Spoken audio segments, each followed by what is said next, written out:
Assalamualaikum warahmatullahi wabarakatuh. Hamidanillah tabaraka wa ta'ala wa musliyan wa musliman ala rasulillah. Asyhadu an la ilaha illallah wa asyhadu anna muhammadur rasulullah. Rabbi sholli sadri wa yassir amri waludatan min lisani yafqahu qawli amma ba'du. Saudaraku yang dimuliakan oleh Allah, alhamdulillah kita jumpa lagi dengan suasana yang lain lagi, dan mudah-mudahan semuanya bisa mensyukuri nikmat Allah. Alhamdulillahirabbil alamin, segala puja dan puji hanya milik Allah, Rabb pencipta alam semesta ini. Sholawat dan salam senantiasa kita panjatkan kepada junjungan besar Muhammad SAW, keluarga, sahabat, dan seluruh para pengikut yang setia hingga akhir zaman. Mudah-mudahan seluruh yang melihat video ini semuanya akan mendapatkan syafaat dari Nabi Muhammad SAW. Saudaraku yang dimuliakan oleh Allah, tema kita pada hari ini adalah bagaimana kita ini agar mempunyai kekuatan yang sangat ajaib dalam kehidupan sehari-hari. Kalau kita ingin mempunyai kehidupan ini, mempunyai keajaiban kehidupan yang luar biasa dalam hidup ini, maka mari lakukan 5 hal. Dan kalau kita bisa melakukan 5 hal ini, insya Allah kita akan mendapatkan kehidupan yang sangat-sangat mencengangkan. Yang pertama adalah rasa syukur. Adanya disyukuri, awas jangan sombong. Tidak adanya pun tetap disyukurin. Ditambah sabar, lalu tawakal, dan action lagi. Itulah makna daripada syukur. Syukur di sini mempunyai makna bahwa di dalam surat Ibrahim ayat 7 Allah telah berfirman, siapa yang mensyukuri nikmatku ditambah nikmat yang lain. Maka konteks mensyukuri ini adanya sesuai dengan ekspektasi kita, maka kita wajib bersyukur dan tanpa kesombongan. Sedangkan kalau ada sesuatu yang tidak seperti yang kita inginkan, atau bleset atau apapun yang kita nggak suka, tetap bersyukur. Ditambah sabar, ditambah tawakal, action lagi. Rasa syukur melapangkan dada seseorang. 2. Ciri kalau kita ingin mencapai kekuatan hebat dalam kehidupan ini adalah ikhlas.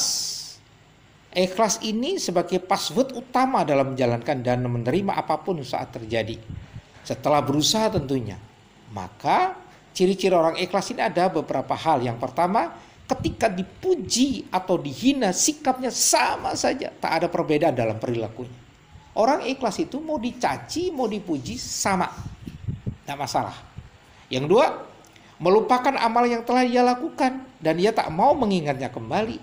Ikhlas itu setiap perbuatan dilupakan.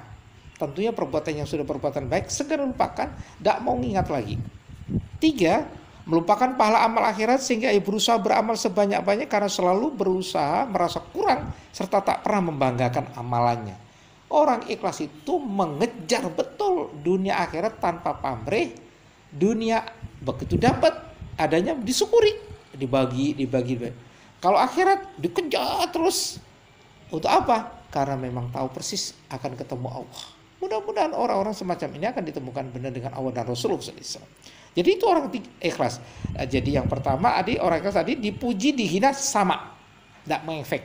Yang kedua, melupakan amalan. Yang ketiga, melupakan pahala-pahala amal akhirat. Jadi saudara lupa dia mau habis membaca Al-Quran, habis tahajud, habis apapun yang untuk akhirat dilupakan.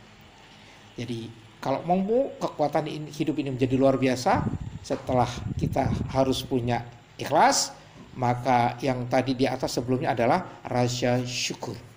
Yang ketiga, sabar. Sabar itu enak diucap saudaraku, tapi susah dalam praktek. Padahal sudah cukup jelas, kita semua tahu Al-Baqarah 155.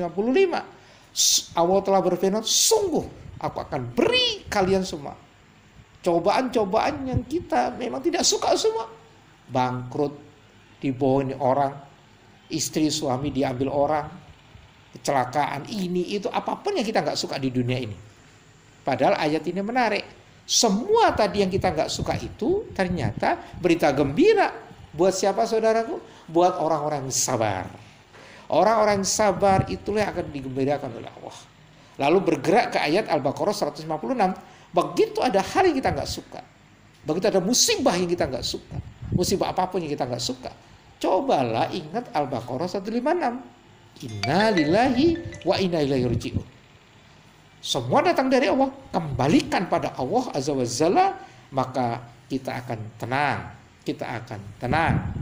Dan itu kalau kita mau loncat lagi Al-Baqarah 153, mintalah pertolongan kepadaku, kata Allah, dengan sabar dan sholat. Lagi-lagi sabar dan sholat. Jadi kuncinya cuma itu. Kalau kita sudah bisa bersyukur, ikhlas, lalu sabar, dan kita punya suatu kekuatan yang luar biasa. Yang nomor 4, ini tidak kalah pentingnya, istiqomah dan komitmen. Terus berusaha, pantang menyerah, dan mengeluh sampai berhasil. Orang-orang yang akan enak dalam kehidupannya itu, dia pantang mengeluh. Tidak ada namanya jatuh, kok begini, kok ini, tidak ada. Pak, terus istiqomah, bala track recordnya jalan terus pada dia ini. Itu orang-orang istiqomah. Dan dia komitmen kuat untuk mewujudkan I have a dream. Saya punya pemikiran, saya punya mimpian, saya punya apapun. Itu dengan komitmen, dengan keras. Impian di dunia dan impian di akhirat. Itu terus untuk mewujudkan istiqomah. Yang terakhir, jangan lupa saudaraku, kita mesti husnudon, selalu berprasangka baik kepada Allah. Berprasangka baik kepada Allah ini juga penting. Kenapa demikian? Karena tidak ada di muka bumi ini namanya kebetulan. Gak ada namanya kebetulan itu. Semua sudah diatur. Yang penting kita ini sudah punya niat, inamal amalu niat. Yang kedua, usahanya mesti 4 kerja keras, tuntas, cerdasan, ikhlas. Ya, dan kita mesti mikirkan seperti itu. Yang keempat, mesti kita doa, lalu ditambah lagi dengan tawakalullah. Nah, kita harus berpikiran husnudon. Gak mungkin Allah mensengsarakan umatnya. Husnudon ini selalu berprasangka baik pada keputusan Allah dan juga berpikir positif dalam jalan hidup, maka membuat pikiran, hati kita tenang semuanya. Mudah-mudahan Ramadan memberikan tarbiyah pada kita untuk bisa melakukan 5 hal. Syukur, ikhlas, sabar, istiqomah, komitmen, dan adanya husnudon, prasangka positif. Mudah-mudahan kita semua menuju kepada Allah tattaqun. Mohon maaf kekurangan kesalahan. Bila taufiq wal hidayah. Wassalamualaikum warahmatullahi wabarakatuh.